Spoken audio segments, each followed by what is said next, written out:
ایک بزرگ تھے، ہر وقت اللہ سے عافیت مانگتے تھے، ہر وقت اللہ سے عافیت مانگتے تھے، ہر وقت عافیت مانگتے تھے۔ لوگوں نے پوچھا، لوگ ان کو صالح جانتے تھے، نیک سمجھتے تھے کہ حضور آپ اور کوئی دعا مانگتے نہیں، عافیت ہی مانگتے ہیں۔ فرمانے لگے میں مانگا کرتا تھا شروع میں، بعد میں خیال آیا اور بھی دعائیں مانگا کرتا تھا، یہ احساس بعد میں نصیب ہوا۔ فرماتے میں مزدوری کرتا تھا، مال برداری کرتا تھا، ایک جگہ پہ ڈیوٹی کر رہا تھا تو تھک گیا، اور وہ جو کام لینے والے لوگ تھے ان کا رویہ بھی بڑا ترش تھا، تکلیف ہوئی۔ تو میں نے اپنے مالک کی بارگاہ میں عرض کی، مالک اگر 2 روٹی بغیر مجھے مشقت کے مل جائے دن میں تو تیری بارگاہ تو بڑی کریم ہے۔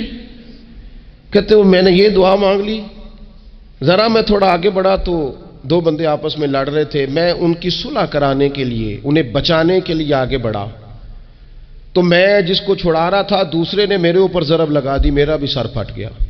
تھوڑی دیر کے بعد وہاں پولیس آ گئی، وہ تینوں کو لڑنے والا سمجھ کے اٹھا کے لے گئے، مجھے جیل ہو گئی۔ 2 روٹیاں بغیر مشقت کے روز ملنی شروع ہو گئی۔ دعا مانگی تھی نا کہ یا اللہ 2 روٹیاں مل جائے نا بغیر مشقت کے، کہتے ہیں وہ 2 روٹیاں روز ملتی، کوئی کام نہیں کرنا پڑتا تھا، پر جیل ہو گئی۔ فرماتے ہیں میں بڑا پریشان تھا، روز روٹیاں پابندی سے آتی اور بہترین آتی، کھانا ملتا۔ پھر کچھ عرصے کے بعد میں نے سوچا کہ یار یہ دعا تو قبول ہو گئی نا تیری، اب تو اگر اس پر کوئی الگ بات کرے گا تو وہ تو غلط کرے گا۔ کہتے پھر خود ہی میرے دل میں اللہ نے بات ڈالی اور میں نے عرض کی، مالک 2 روٹیاں نہیں، مجھے تو عافیت چاہیے، مجھے تو عافیت دے، میرے اوپر تو کرم فرما، تو نظر رحمت کر، جے ایک قطرہ بخشے مینوں، ایک قطرہ بخشے مینوں تے کام بن جاندا ہی میرا، مہربانی کر، عافیت عطا کر۔ فرماتے پھر خدا نے کرم کیا، کہاں سے اسباب بنے میرے جیل سے چھوٹنے کے، کون کون میرے ضمانتی بنے اللہ ہی جانتا ہے۔ فرماتے ہیں دروازے بھی کھل گئے، رزق بھی ملتا ہے، صحت بھی میسر ہے، سجدہ بھی کر لیتا ہوں، سویرے تلاوت بھی کرتا ہوں، شام کو مدینے والے کی بارگاہ میں رج کے درود و سلام بھی عرض کرتا ہوں، میں ممکن ہوتا ہے تو کسی غریب کی داد رسی بھی کرتا ہوں۔ اب سمجھ آئی ہے، ربنا آتنا فی الدنیا حسنۃ وفی الآخرۃ حسنۃ وقنا عذاب النار۔ اب سمجھ آئی ہے رب سے جب بھی مانگنا ہے عافیت ہی مانگنی ہے، اس سے کرم مانگ۔ ہم نے محدود دعائیں رکھی ہوئی ہیں، محدود، وہ جی فلانا کام میرا ہو جائے تو بھئی وہ ایک ہو گیا، اس کے بعد پھر نئی ٹینشن بن جائے گی، نہیں میں جی بچوں کی شادی کر لوں جی پھر میں فارغ ہوں۔ آپ شادی کر کے دیکھیں، لاگ پتہ جائے گا کیسے فارغ ہوتے ہیں۔ آپ یہاں رکتے کیوں ہیں؟ آپ خدا سے عافیت کیوں نہیں طلب کرتے؟ اس کی بارگاہ سے وہ کیوں نہیں مانگتے کہ جو ایک قطرہ ملے تو دنیا اور آخرت کے سارے کام ہو جائے؟ اس سے اس کی رحمت کا سوال کرے، اس سے اس کے کرم کا سوال کرے۔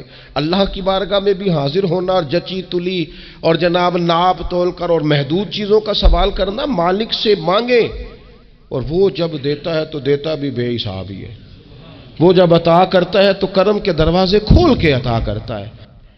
کہ نبی پاک علیہ السلام نے فرمایا آذان اور اقامت کے درمیان جو وقت ہوتا ہے اس میں دعائیں رد نہیں ہوتی، دعا مانگا کرو گے تمہاری اللہ اپنے فضل سے قبول کر لے گا۔ عرض کی یا رسول اللہ کیا مانگے؟ تو فرمایا عافیت مانگو رب سے۔ حضرت انس بن مالک حدیث کے راوی ہیں رضی اللہ تعالیٰ عنہ، یہاں بھی فرمایا یہ عین قبولیت کا ٹائم ہے، اب اللہ سے عافیت مانگ لو، اس کی پناہ۔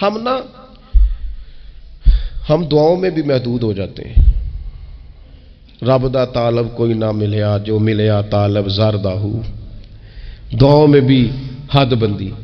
بعض اوقات بچے بھی تربیت کرتے ہیں نا، ایک مولانا ہے، ان کا خیال ہے کہ انہوں نے مجھ سے کچھ پڑھا ہے تو کبھی کبھی استاد جی کہہ دیتے ہیں، بہت پرانی بات ہے، انہوں نے مجھے فون کیا کہ اگر آپ کبھی تشریف لائیں، تو میں نے کہا پتر دعا مانگ اللہ کو چھوٹی جی گڈی دے وے۔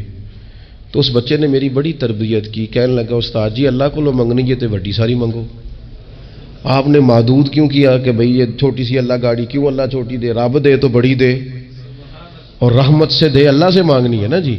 ہم تربیت نہیں لیتے۔ میں نے اس کا شکریہ ادا کیا، میں نے کہا بیٹے تو نے بڑی سونی بات کی، اللہ تجھے اس کا اجر عطا کرے، اللہ تجھے برکات عطا کرے۔ اگر آپ نے سیکھنا ہے تو پھر آپ سیکھ لیں گے، اور اگر نہیں سیکھنا تو پھر یہی کہنا ہے ساری عمر لنگ گئی بندہ کو نہیں ملیا، چونکہ مزاج نہیں ہے نا سیکھنے کا، اس لیے پھر ملا ہی کوئی نہیں، پھر ساری زندگی کو میسر ہی نہیں آیا، کسی نے نصیحت ہی نہیں کی، کوئی آنکھوں کو بھایا ہی نہیں، خود ہی بڑے سیانے تھے، خود ہی بہت بڑے تھے، اپنا قد ہی بڑا اونچا تھا، سب ٹھگنے چھوٹے اور کمزور اور بوڑے نظر آئے۔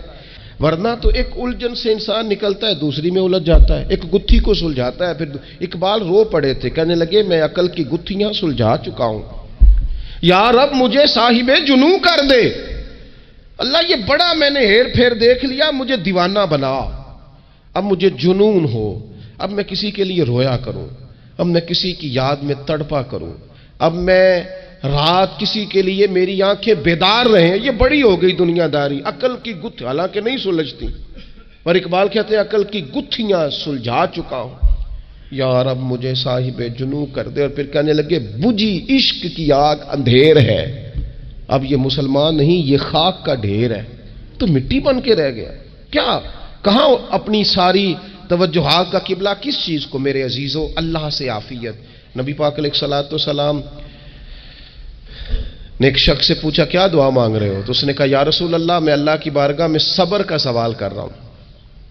تو حضور فرمانے لگے صبر تو مصیبت پر ہوتا ہے۔ یا رسول اللہ پھر کیا مانگوں؟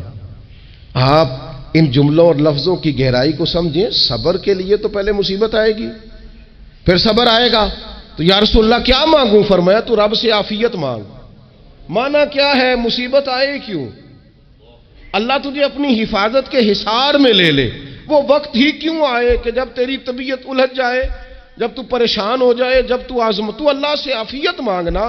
جب تو عافیت مانگے گا تو اگر کبھی مشکل آئے گی بھی نا، تو خدا پھر اپنے فضل سے مشکل سے نکلنے میں رستہ بھی بڑی جلدی عطا فرمائے گا اور تیرے اوپر فضل فرمائے گا۔ اگر عافیت، یہ جو ہم نبی پاک کی امت ہے نا، تو یہ ہمارے گرد اللہ کے فضل اور اس کی رحمت کا حصار ہے، یہ حصار ہے ہمارے گرد۔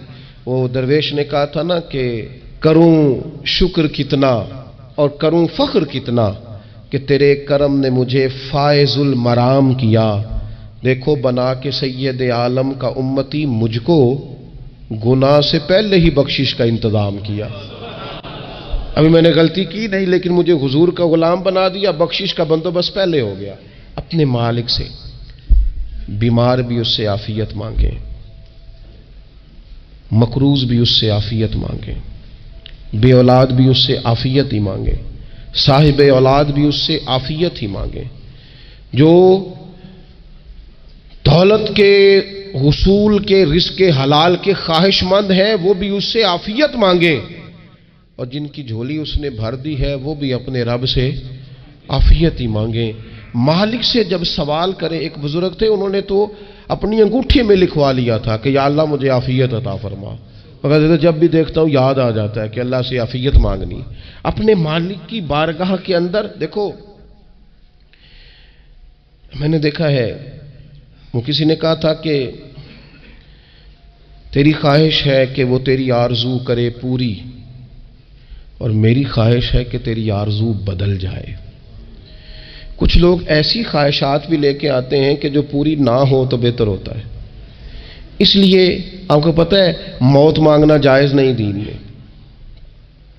مصائب سے گھبرا کر، مشکلات سے گھبرا کر، زندگی کے مد و جزر سے پریشان ہو کر موت کا سوال کرنا جائز نہیں۔ کس طرح جائز ہے؟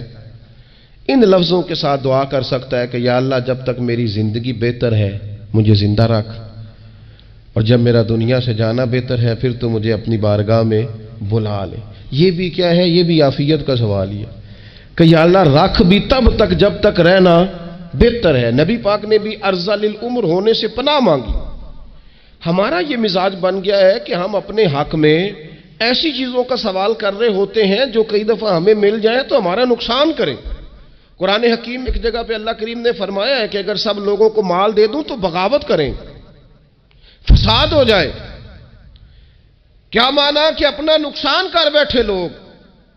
ہم اپنے مالک کی بارگاہ میں بعض ایسی چیزوں کے سوالی ہیں کہ جو ہمارے لیے ٹھیک نہیں ہے، ہمیں اس کے کرم پر چھوڑنا ہے، اس سے عافیت مانگنی۔ اور بعض لوگ، کیونکہ میں کہہ چکا ہوں شروع میں کہ ہماری دینی روحانی تربیت نہیں ہوتی، اور ہم کہیں سے باقاعدہ اسباق لینے کے قائل ہی نہیں ہوتے، پوری تربیت کا ہمارا مزاج نہیں ہوتا، اپنی عقل اور اپنا شعور اور اپنے حساب سے ہم زندگی کو بتانا چاہتے ہیں، اور یہ جو میرا دور ہے یہ ویسے ہی الجھا ہوا زمانہ ہے، اللہ ماشاء اللہ، پتہ نہیں کوئی کیا بول رہا ہے، کوئی کیا کہہ رہا ہے، ایسے ہے جیسے کوئی میلہ لگا ہوا ہے اور کان پڑی آواز سنائی نہیں دے رہی۔ جس کی دکان پر کوئی گاہک نہیں وہ بھی کہہ رہا ہے لائنیں بنا لو۔ ایسا الجھا ماحول ہے اور ایسی آزمائش ہے کہ لوگ بیچارے پریشان ہیں۔ دیکھیں جب تربیت کے ساتھ انسان آگے بڑھتا ہے نا، ہمارے پاس مقتدا ہے اللہ رسول کا کلام، ہمارا پیشوا ہے رب رسول کا فرمان۔ جب ہم کتاب و سنت کی روشنی میں آگے بڑھتے ہیں تو پھر ہمارے لیے منزل آسان بھی ہوتی ہے اور قریب بھی ہوتی ہے، پھر ہمارے لیے آگے کی طرف سفر کرنا، آگے بڑھ جانا یہ آسان ہوتا ہے۔ آپ غور کریں جو لوگ دنیا میں کامیاب رہے، بھلا کس طرح کامیاب رہے؟ وہ اس طرح کامیاب رہے کہ انہوں نے نا اپنے رب سے عافیت مانگی، اللہ تعالیٰ نے خود بخود ان کے لیے رستے بنائے۔ آپ تاریخ پڑھیں گے بعض لوگوں کی تو لگ نہیں رہا تھا کہ وہ اتنی کامیابی حاصل کریں گے۔ دیکھ لیں آپ، حضرت غوث اعظم جیلانی رضی اللہ تعالیٰ عنہ بغداد شریف تشریف لاتے ہیں تو ان کی کیفیت یہ ہے کہ پتے کھا کے گزارا کرنا پڑتا ہے، یعنی پیچھے کوئی ایسا بیک گراؤنڈ کسی کا بنایا ہوا ادارہ، کوئی بڑی خانقاہ، کوئی بڑے لمبے چوڑے والد صاحب کے مریدین، کوئی بڑا لمبا سلسلہ نہیں مل رہا۔ ان کو بظاہر پتے کھا کے گزارا کرنا پڑتا ہے، لیکن چونکہ وہ نکلے ہیں اللہ کی مدد کے ساتھ، انہیں اللہ نے تائید دی ہے، فضل فرمایا ہے، تو نتیجہ یہ نکلا ہے کہ 70 ہزار بندہ ایک ایک وقت میں تربیت لینے کے لیے ان کے سامنے موجود ہے۔ یہ اللہ نے اسباب بنائے ہیں، کیونکہ جب رب عافیت عطا کرتا ہے تو پھر اللہ اسباب بھی پیدا فرماتا ہے۔ ہمارا ذہن تو تھک جاتا ہے سیاست کرتے کرتے، ہم تو جناب پوری ترتیب سے ہمیں سلیقہ آتا ہے کس طرح کر کے کس بندے کو کیسے قائل کرنا ہے، پورے طور پر ہم وہ ساری زندگی سیاست کرتے رہتے ہیں۔ وہ خاندانوں میں بھی چلتی ہے، گلی محلے میں بھی چلتی ہے، دوستوں میں بھی چلتی ہے، اور بعد میں پتہ چلتا ہے کہ یہ پتے کھیل کون رہا تھا، اصل میں صلح کرانے والا تھا کہ لڑائی کرانے والا تھا، یہ سب کا خیر خواہ تھا، یہ سب کی ذہن کے اندر فطور کی آمیزش ہی اس شخص کی وجہ سے تھی۔ ہم چونکہ وہ خاص عافیت اللہ سے نہیں مانگتے، ہماری مخصوص سیاست ہوتی ہے سبھی کو راضی رکھو، اس کا نتیجہ یہ نکلتا ہے کہ ایک ٹائم آتا ہے کوئی بھی راضی نہیں رہتا۔ ہم اگر اپنے مالک کی طرف رجحان کریں اور اللہ نے جو ہمیں شعور دیا ہے اس شعور کو لے کر اللہ کی بارگاہ کی طرف بڑھیں، آپ یقین کریں اعلیٰ حضرت بریلوی رحمۃ اللہ علیہ کی کتابیں ہیں، ایک ایک کتاب پر پی ایچ ڈی ہو رہی ہے، اور انہوں نے 150 سال پہلے بیٹھ کر جو کچھ لکھا تھا بین ہی لفظ بلفظ اس کی ضرورت آج محسوس ہو رہی ہے اور آنے والے وقت میں بڑھ رہی ہے، لیکن ان کے پاس کوئی ٹیم نہیں تھی، 50 لوگ نہیں تھے جو ان کے پاس بیٹھ کے لکھواتے، اپنا پریس نہیں تھا، ایسے لوگ نہیں تھے کہ جن کو پتا ہوتا کہ کتاب ہم کل چھاپیں گے اور اتنے فیصد یہ مارکیٹ میں نکل بھی جائے گی، ایسا کچھ نہیں تھا۔ کیا تھا؟ اللہ کی مدد ساتھ تھی، تائید ایزوی ساتھ تھی، اللہ نے اپنی عافیت میں رکھا تھا۔ وہ قرآن مجید کی آیت کا ترجمہ کرتے ہیں نا اعلیٰ حضرت اہدنا الصراط المستقیم، یا اللہ ہمیں سیدھی راہ پہ چلا۔ بہت سارے مفسرین نے کہا اے اللہ ہمیں سیدھا راستہ دکھا، فرماتے ہیں اے اللہ ہمیں سیدھی راہ پر چلا۔ تو کسی نے کہا حضور یہ چلا اور دکھا میں کیا فرق ہے؟ فرمانے لگے دکھانے کا مطلب یہ ہوتا ہے کہ کسی نے پوچھا میں نے گجرانوالہ جانا ہے، تو دکھانا یہ ہے کہ اسے کہا یہاں سے باہر نکلو، روڈ پہ چڑھ جاؤ، سیدھے جاؤ گے، ایک پول آئے گا اسے کراس کرنا، نیچے اترنا، وہاں سے شہر شروع ہو جائے گا۔ پھر اس نے اگر کوئی اندرونی جگہ شہر کی پوچھ لی تو اس کو کہا کہ رائٹ ہو جانا، پھر لیفٹ ہو جانا، پھر آگے کسی سے مزید۔ یہ ہے راستہ دکھانا، اور ایک ہے چلانا۔ اس نے کہا میں نے گجرانوالہ جانا ہے، تو اس نے کہا ساتھ بیٹھنا میری گاڑی پہ، جہاں تو نے جانا ہے میں چھوڑ کے آتا ہوں۔ یہ راستے پہ چلانا ہے، یہ مقام تفکر ہے، آپ اس پر غور فرمائیں گے۔ کہتے ہیں یا اللہ تو ہمیں راستہ دکھائے گا اور دکھاتا ہے، لیکن چاروں جانب شیطان بھی تو بیٹھا ہے نا، فتنے بھی تو ہے نا، تو اگر تیری رحمت ساتھ رہے، مانا کہ محبت کے سفر میں ہر گام پہ 100 مشکل ہے، لیکن یہ سفر آسان بھی ہے اگر ساتھ تمہارا ہو جائے۔ اگر تو ساتھ چلے تو پھر یہ سفر مشکل وہ ہارون رشید نا اپنے محل کی چھت پہ ٹہل رہا تھا، سب سے اوپر والے چوارے پر، نیچے سے حضرت بہلول دانا گزر رہے تھے، اوپر اس کے ساتھ سپاہی بھی تھے، گن مین بھی تھے۔ اس نے کہا یہ بابا تو ذرا اوپر اٹھاؤ۔ انہوں نے ایک ڈولی، ایک ٹوکری سمجھ لیں، اس کو رسیاں باندھ کے نیچے پھینکا۔ نیچے جو سپاہی تھے ان کو کہا کہ یہ بابا جی کو پکڑ کے اس میں بٹھاؤ۔ انہوں نے جبرن تھاما بابا جی کو، اس میں ڈالا، اوپر والوں نے کھینچ لیا۔ 2-3 منٹ لگے۔ ہارون رشید کے سامنے حضرت بہلول دانا پہنچ گئے تو تھوڑے ناراض بھی ہوئے کہ یہ کوئی طریقہ تو نہیں نا بلانے کا۔ ملاقات ہوئی تو کہا کیوں بلایا؟ کہنے لگا ایک مسئلہ پوچھنا تھا۔ فرمانے لگے بادشاہ ہے نا، تیرے مسئلے پوچھنے کا بھی اپنا ہی انداز ہے، پوچھ مسئلہ۔ کہنے لگا بابا پوچھنا تھا کہ آپ اللہ تک کیسے پہنچے؟ حضرت بہلول دانا چپ کر گئے۔ 2-4 منٹ کے بعد کہنے لگے جس طرح ابھی زمین سے تیرے تک نہیں پہنچا، بالکل اسی طرح ہی پہنچ گیا ہوں رب کریم کی بارگاہ تک، اور وہ بھی جو اس نے کرم فرمایا ہے، ورنہ میں تو نہیں سمجھتا کہ میں پہنچ گیا ہوں، وہ بھی اگر تیری خوش گمانی ہے۔ تو ہارون رشید کہنے لگا مجھے سمجھ نہیں آئی۔ فرمانے لگے تو بادشاہ جو ہے اتنی جلدی کیسے سمجھ میں آئے گی تجھے بات؟ فرمانے لگے اگر میں تجھ سے ملنا چاہتا نا تو میں ایک درخواست لکھتا، پھر کسی وزیر سے سفارشی سائن کراتا، پھر وہ جمع کراتا، پھر مجھے ٹائم ملتا کہ فلاں دن فلاں تاریخ فلاں ٹائم آ جانا، پھر آ کے میں لائن میں لگتا، پھر بھی تو بادشاہ ہے، تیرا موڈ بنتا ملنے کا کہ نہ بنتا۔ جب میں چاہتا تو پتہ نہیں کتنا ٹائم لگ جاتا، جب تو نے چاہا ہے نا تو 1 منٹ بھی نہیں لگا۔ فرمانے لگے میں نے دعویٰ ہی نہیں کیا کہ میں جد و جہد کر کے پہنچوں گا، میں نے تو رب کی بارگاہ میں عاجزی کی ہے، پھر رب نے ہی کرم فرمایا ہے، اسی نے مہربانی کی ہے۔ مانا کہ محبت کے سفر میں ہر گام پہ 100 مشکل ہے، لیکن یہ سفر آسان بھی ہے، گر ساتھ تمہارا ہو جائے۔ اس کے کرم کا ساتھ رہا ہے، اس سے عافیت مانگی ہے، اپنے آپ کو اس کے سپرد کیا ہے تو اس نے کرم کر دیا۔ جب تک یہ مزاج نہیں ہم بناتے کہ مالک سے عافیت کا سوال کریں، اپنے آپ کو اپنے رب کے حوالے کر دیں، اس کی رحمتوں کے سپرد کر دیں، اتنی دیر تک زندگی میں ٹھہراؤ نہیں آتا، قرار نہیں آتا۔ مشکات میں موجود ہے، اللہ کے پیارے رسول صلی اللہ تعالی علیہ وسلم تیمارداری کے لیے گئے تو صحابہ کرام فرماتے ہیں وہ بندہ نا اتنا پتلا نحیف اور لاغر ہو گیا تھا جس طرح چڑیا کا بچہ ہوتا ہے، کمزوری ضعف طاری تھا۔ تو محبوب کریم نے اسے دیکھا تو بڑے کریمانہ انداز میں کریم فرمانے لگے تو کوئی دعا نہیں مانگتا، تو عافیت نہیں مانگتا اللہ سے؟ عرض کی یا رسول اللہ صلی اللہ تعالی علیہ وسلم، میں نے اپنے رب کی بارگاہ میں عرض کی ہے مالک قیامت کا عذاب بڑا سخت ہے، میں نہیں برداشت کر سکتا، تو نے اگر مجھے کوئی سزا دینی ہے تو یہیں دے لے، قیامت کو نہ دینا۔ تو کہتے ہیں محبوب فرمانے لگے سبحان اللہ، او خدا کے بندے تو رب کی سزا دنیا میں بھی نہیں سہ سکتا، اللہ سے یہ بھی سوال نہ کر، تو رب سے کہہ ربنا آتنا فی الدنیا حسنۃ وفی الآخرۃ حسنۃ وقنا عذاب النار، تو رب سے دنیا میں بھی حسنہ مانگ، بھلائی مانگ، تو آخرت کے لیے بھی بھلائی مانگ، تو اس سے عافیت کا سوال کر۔ تو نے یہ سوال کیوں کیا؟ عرض کی یا رسول اللہ کرم ہو گیا ہے، مجھے سمجھ آ گئی ہے، اب میں اسی طرح ہی کروں گا۔ عزیز دوستو ہم کہاں سہ سکتے ہیں؟ ہم دنیا میں رب کی سزا ہم نہیں سہ سکتے، ہم کمزور ہیں تو گرمی نہیں سہ سکتے، شدید سردی نہیں سہ سکتے، شدت کی بھوک لوگ نہیں سہ سکتے، کوئی آزمائش نہیں سہ سکتے۔ وہ جو لوگ بعض اوقات کہہ دیتے ہیں نا جی فلاں چیز ہمارے اعمال کا نتیجہ ہے، تو میں کیا کرتا ہوں نہ کو یار ہم تو یہ بھی نہیں سہ سکتے، ہم کہاں برداشت کر سکتے ہیں، ہمیں تو وہ معاف ہی فرمائے، ہم حساب والے ہے ہی نہیں، ہم تو صرف معافی والے ہیں۔ ہم سے نہ حساب پوچھے، اس نے حساب پوچھا تو پھر تو بڑی مشکل ہو جائے گی، اگر اس نے حساب پوچھا تو بڑی رسوائی ہو جائے گی، اگر حساب پوچھا تو مشکلات سامنے دکھائی دینے لگ جائیں گی۔